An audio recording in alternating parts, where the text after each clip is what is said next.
maybe is having time limits and financial limits, which is always an obvious answer, but you can have all your crew in and know what you're doing, but obviously if something random goes wrong, you've got to deal with it on the spot because we can't come back and film again. So this production is probably the biggest budget I've ever worked with, and just kind of knowing where to put how much money, if that makes sense, just managing the budget in general is quite difficult for me because I've never had to do it before. So when people are saying, oh, how much should I roughly spend on a mattress, I'm like, I don't know, I've never had to buy a mattress before. So it's all these kind of little things that I didn't really think about. The most challenging aspect was probably trying to organise everything in time, make sure I had all of the props, and then dealing with like curveballs, so this isn't going to be delivered on time, or we have to completely rearrange the room, or you know, something isn't working, like the clock doesn't turn back, just like dealing with like random things that just happen, and then you have to completely like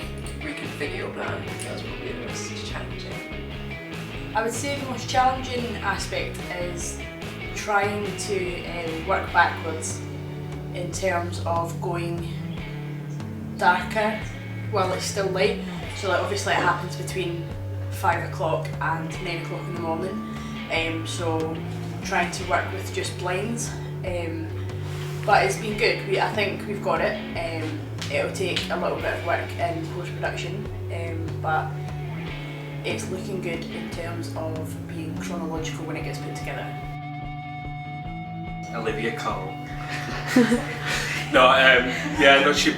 Olivia showed me the script, and I like watching films that are about women, and yeah, this seemed really hilarious and funny to watch. And I've never really watched anything that was about periods before, or done anything that's about periods before, so yeah, that drew me to the project.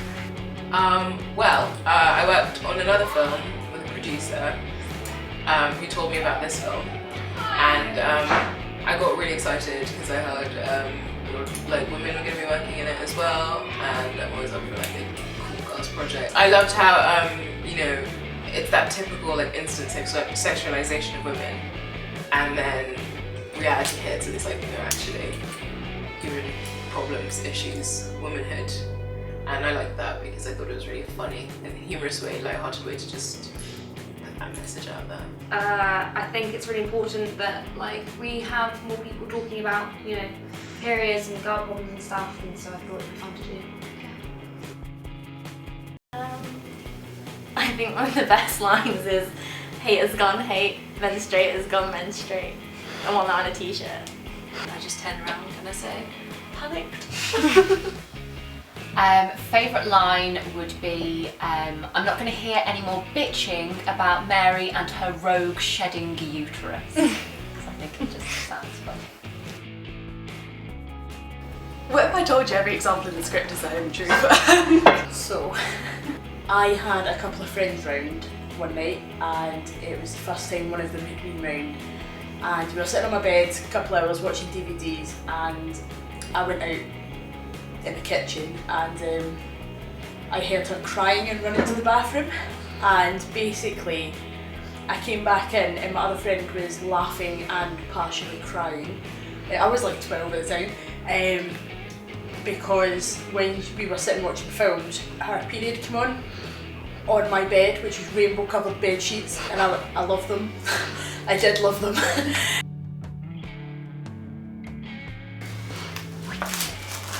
Never seen one of these ever. Does that go inside you? I just don't get it. These are clean, right? Did you like blow your nose on it or something? Is that a tissue? What the fuck is that? Does it stick onto there or onto that? So something like that, you just pop it in. It's just like... It's going like that. Is that right? Right. You're doing it right. Yeah. Did you get it? Yeah, but then... That's like...